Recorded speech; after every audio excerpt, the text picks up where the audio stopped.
¿Existe la filosofía latinoamericana? Un pensamiento periférico es un pensamiento situado.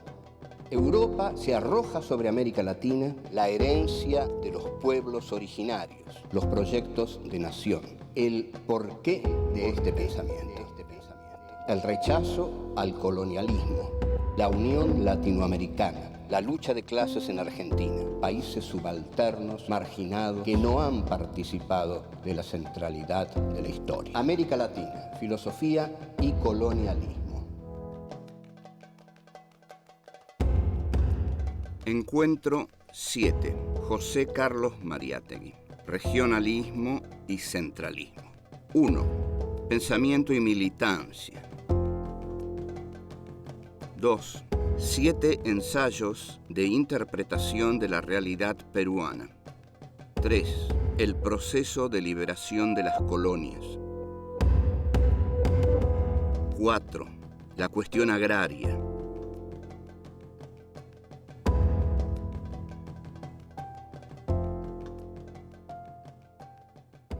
'Este es el encuentro número 7 de nuestro cuarto ciclo, Filosofía aquí y ahora. El título de este cuarto ciclo es América Latina, Filosofía y Colonialismo. Y el tema de este encuentro es José Carlos Mariátegui, que es el gran filósofo marxista peruano, que a la vez es el más grande filósofo marxista de América Latina. Lo cual les voy a decir en una tremenda agresión a los filósofos marxistas de América Latina, que no se necesita un mérito muy extraordinario para hacerlo, porque en general no han hecho más que repetir las fórmulas más elementales del padre del llamado socialismo científico, es decir, de Karl Marx. Pero, en cambio, José Carlos Mariátegui fue mucho más allá. José Carlos Mariátegui hizo la actitud esencial de un intelectual. ¿Cuál es la actitud esencial de un intelectual? Crear. Si un intelectual es marxista, no tiene que tomar la letra del marxismo como un dogma. Eso lo puede hacer el cura de alguna parroquia que está leyendo la Biblia y ahí está la palabra divina a la cual él se va a someter. Pero un intelectual no se somete nunca, porque si no, no es un intelectual. Un intelectual vive en estado de creatividad, y esto es lo que José Carlos Mariátegui hizo frente al marxismo. El libro en el cual se condensa todo este saber, toda esta osadía intelectual de José Carlos Mariátegui es un libro célebre, que todos los marxistas de América Latina han leído, pero no han tomado su ejemplo. El libro es 7 ensayos de interpretación de la realidad peruana y es de 1928. O sea, ahí Mariátegui consolida su obra más importante. Mariátegui fue un hombre de un pensamiento vigoroso, pero de una salud endeble, ¿no? Es un caso típico y atípico, digamos. Podríamos decir que Nietzsche fue un tipo así, ¿no? De un pensamiento vigoroso y una salud endeble. Mariátegui tiene, desde muy niño, tiene problemas muy graves. Tiene un problema en la pierna que le causa lo que causan este tipo de problemas, una disminución frente a la mirada del otro.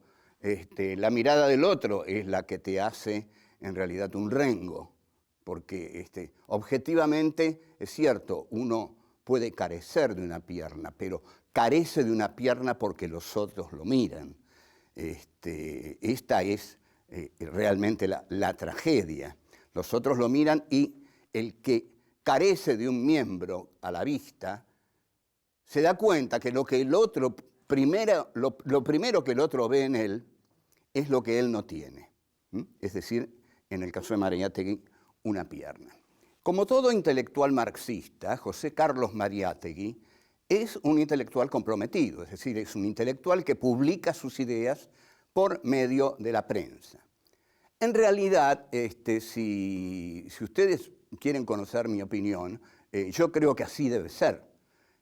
Que un intelectual no se puede andar escondiendo en ninguna torre de marfil, que no se puede estar escondiendo en una institución como la universidad, por ejemplo, sino que realmente tiene que dar su palabra, tiene que dar su opinión, porque para algo ha tenido estudios avanzados. Cuando se tienen estudios avanzados, hay una comprensión que suele ser más profunda y más organizativa de la realidad, que esto es lo que hace Mariátegui. Ahora, esto tiene sus riesgos, el riesgo frecuente que tienen los intelectuales es el de ser considerados ideólogos por el poder. Y para el poder, el ideólogo es muchas veces el causante de todo, porque es el que pone, y estas son las palabras del poder, la semilla de la insurrección o de la subversión en la cabeza de la gente. Por eso a Mariátegui, el presidente Leguía, tenía dos caminos: o lo mataba o lo mandaba a Europa. Como no podía matarlo, dada la coyuntura política y la importancia que había tomado Mariátegui, lo manda a Europa. Es decir, se puede interpretar esto como un exilio o como una, digamos, expulsión del país. Mariátegui se va a Europa y aprovecha mucho este viaje porque realmente Europa seguía siendo en ese momento el centro de la actividad intelectual. Participa de un congreso socialista, de muchos congresos socialistas, y conoce a personalidades excepcionales como Togliatti, que va a ser el jefe del Partido Comunista, y nada menos que Antonio Gramsci. O sea, Mariátegui encuentra las fuentes importantes de pensadores a los cuales él no solo admiraba, sino que tenía mucho para aprender de ellos. Vuelvo.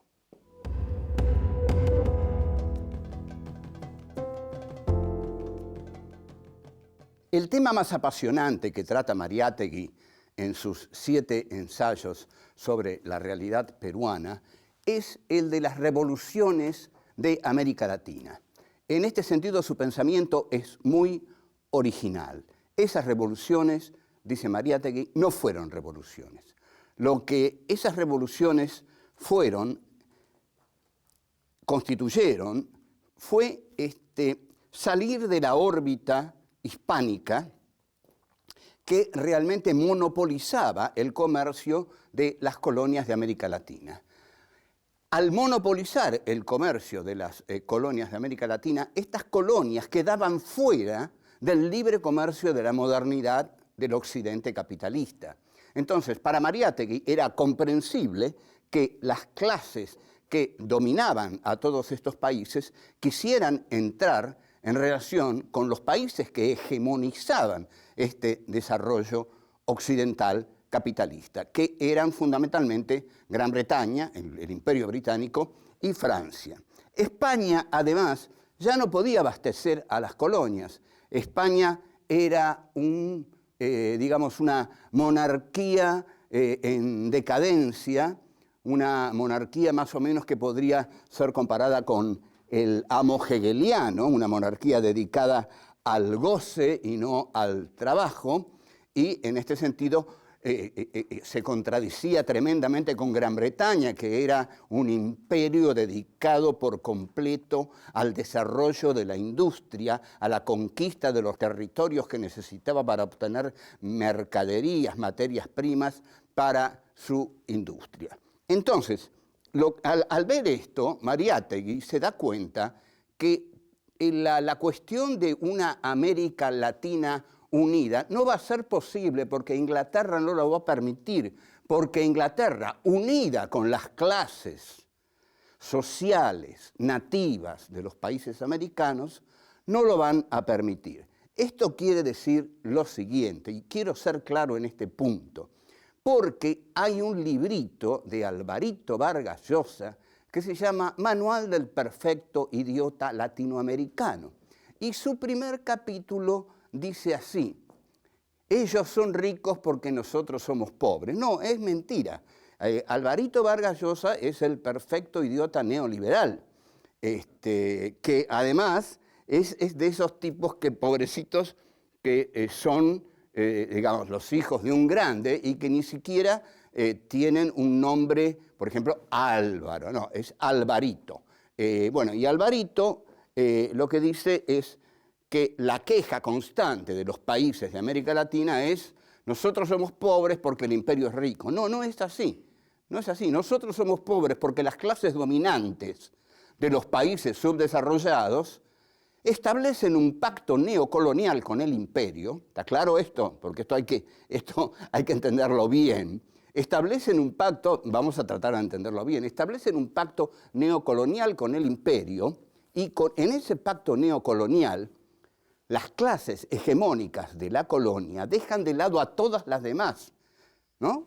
Que no entren en este pacto neocolonial. El pacto neocolonial entonces lo hacen las burguesías mercantilistas, improductivas e importadoras, porque no producen nada, importan todo, y las oligarquías terratenientes. Entonces, así es como se establece ese pacto colonial. Y bueno, en Perú lo que analiza además Mariátegui es el problema de los pueblos originarios, el problema del indio. Porque, ¿qué es lo que había originariamente en América Latina? Había indios, había indios. Por eso creo que dije en algún programa que el que no tenga de 1900 para atrás escrituras por las tierras que posee, las tendría que devolver porque es un robo lo que hizo. Es decir, las tierras se conseguían aquí del siguiente modo: montaban a un tipo, le decían montá caballo y galopá hasta donde revientes el caballo. El tipo iba hasta donde reventaba el caballo y hasta ahí la tierra era suya. Así se conquistó la tierra en el siglo XIX. Ahora bien, por supuesto esas tierras se las robaron a los pueblos originarios, los cuales fueron aniquilados en todos lados. Es decir, se los mató aquí, se los mató en Estados Unidos. Lo que ocurre es que aquí se los mató para crear el latifundio, se los mató para repartir la tierra entre muy pocas familias. Sabemos lo que fue la llamada conquista del desierto de Roca. Fue una empresa para lograr el latifundio. Mariátegui, cuando analiza el problema de los pueblos originarios, marca esto: los pueblos originarios fueron saqueados, se les quitó sus tierras. Y bueno, siguió adelante y nosotros vamos a seguir adelante con él. Vuelvo.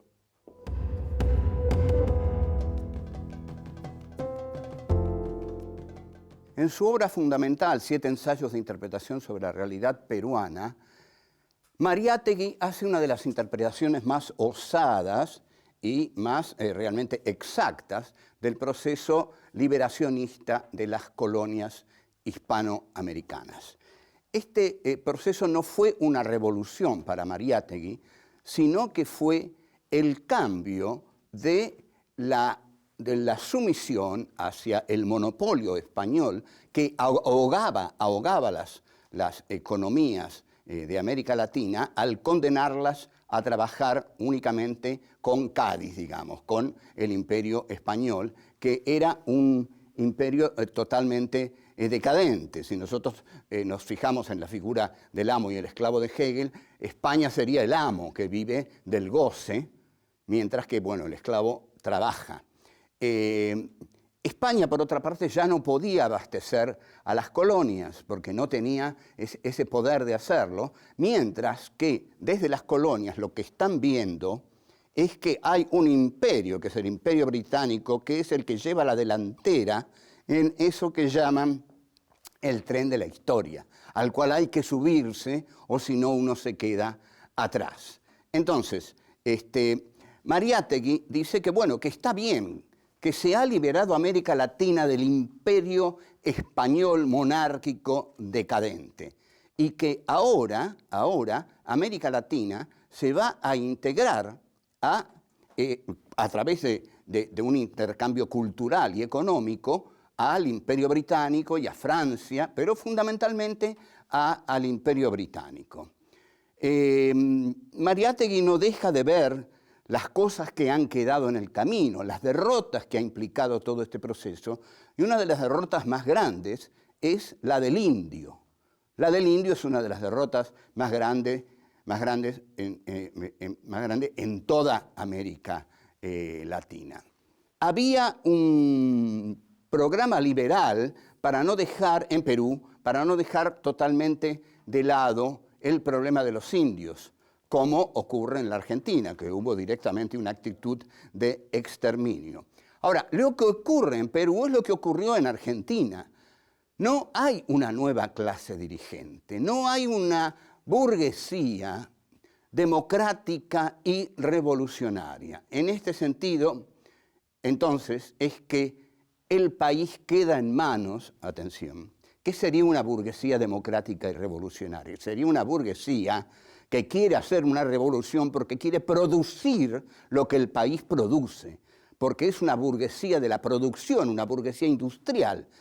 Pero la burguesía de los países coloniales es una burguesía meramente intermediaria. Trae las mercancías británicas y las introduce en el país, arruinando las industrias del país.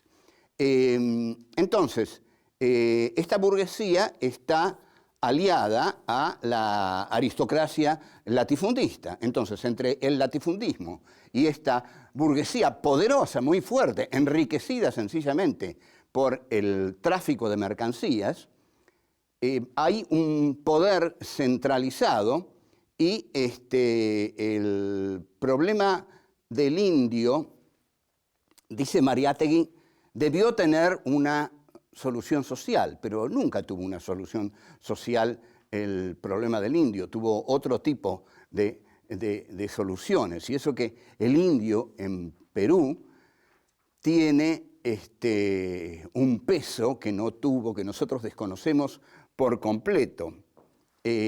Lo que propone Mariátegui es que si los pueblos originarios tienen que tener una solución social, deben ser ellos los que encaren sus propios problemas, deben formar congresos indígenas, congresos indígenas, algo que aquí fue inimaginable. ¿Qué implican los congresos indígenas? Un congreso siempre implica una centralización. Una centralización es una comunicación entre los grupos de distintas regiones que se reúnen en un congreso para discutir los problemas de cada uno de esos grupos. Justamente un congreso es el diálogo entre los distintos grupos de pueblos originarios que se reúnen para, bueno, decir, está pasando esto, está pasando aquello. Y hay 4 millones de personas ahí, pero no 4 millones de personas, digamos, el número es muy difícil que se transforme en fuerza si no hay una ideología profunda de unificación. Porque, ¿qué es lo que quiero decir con esto? Que puede haber una fuerza social, puede haber una fuerza política que tenga 40 millones de personas. Pero si estas 40 millones de personas no están unidas por una ideología que realmente las contenga, les dé un objetivo y haga de ese número una fuerza, ahí es cuando el número deviene fuerza. Y bueno, pensemos en esto, ¿no? En este concepto de cómo el número se transforma en fuerza cuando se fijan objetivos comunes para todos. Vuelvo.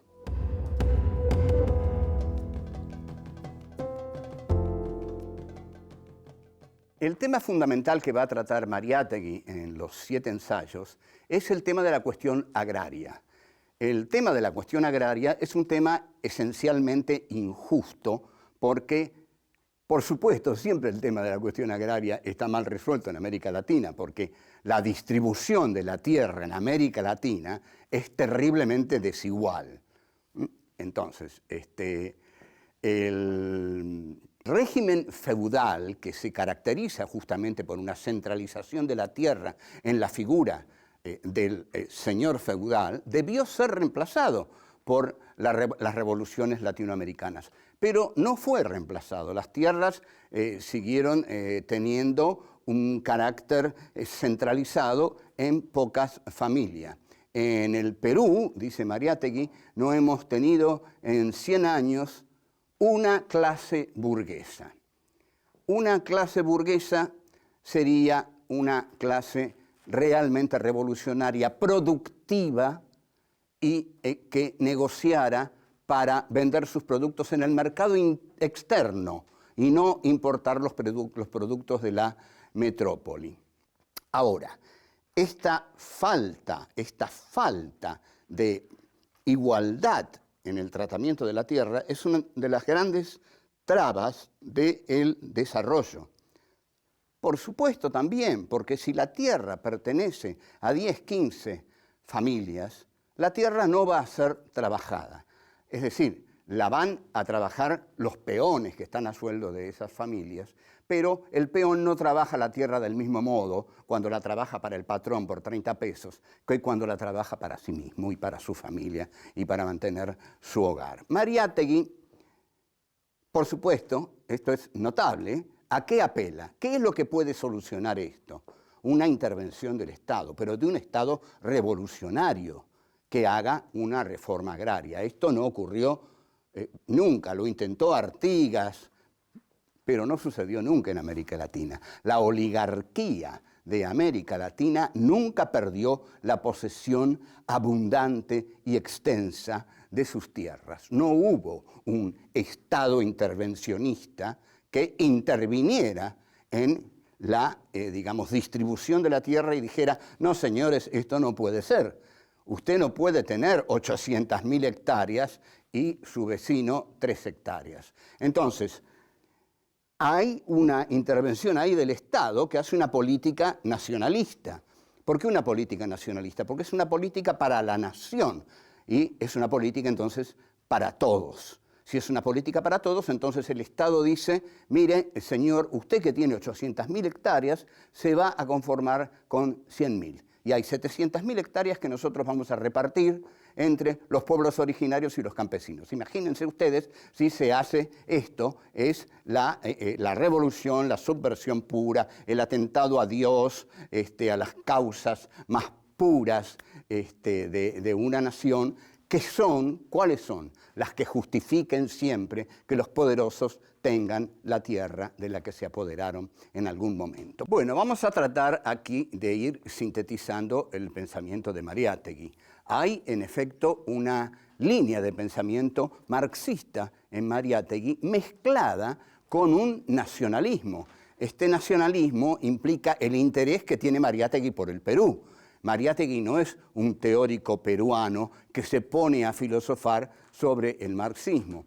Tampoco es un teórico que aplica el marxismo al Perú, como si el marxismo fuera una teoría acabada en sí misma que pudiera ser aplicada a todos los países del planeta igualmente. Lo que hace Mariátegui y lo que lo aleja de la tradición marxista latinoamericana y especialmente argentina, que es muy seguidista del pensamiento de Marx, es que Mariátegui realmente recrea el marxismo porque es un nacionalista convencido, cosa que no fueron los marxistas argentinos, que no fueron nacionalistas y que se encontraron con serios problemas para hacerlo, con Irigoyen, con el peronismo, al cual abominaron justamente por ser un movimiento nacional, popular, populista. En cambio, Mariátegui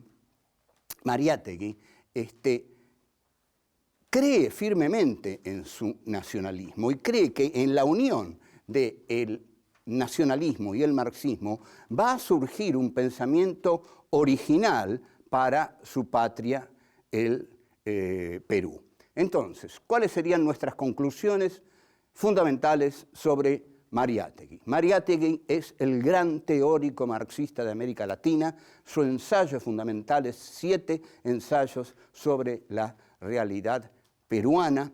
Lo que Mariátegui incorpora al marxismo es un genuino nacionalismo peruano que, en lugar de someter a Perú a la teoría marxista, utiliza la teoría marxista para comprender al Perú.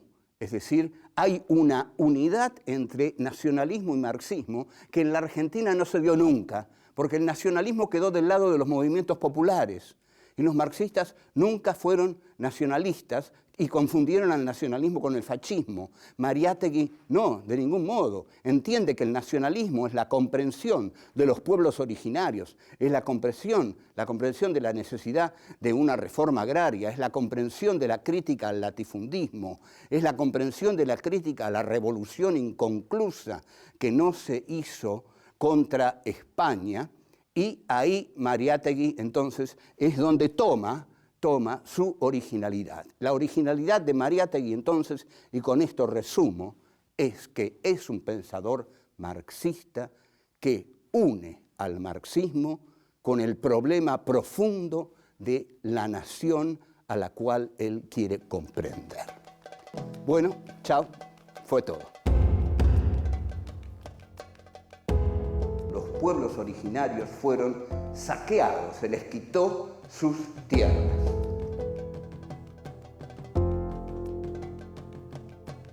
Hay una unidad entre nacionalismo y marxismo que en la Argentina no se dio nunca.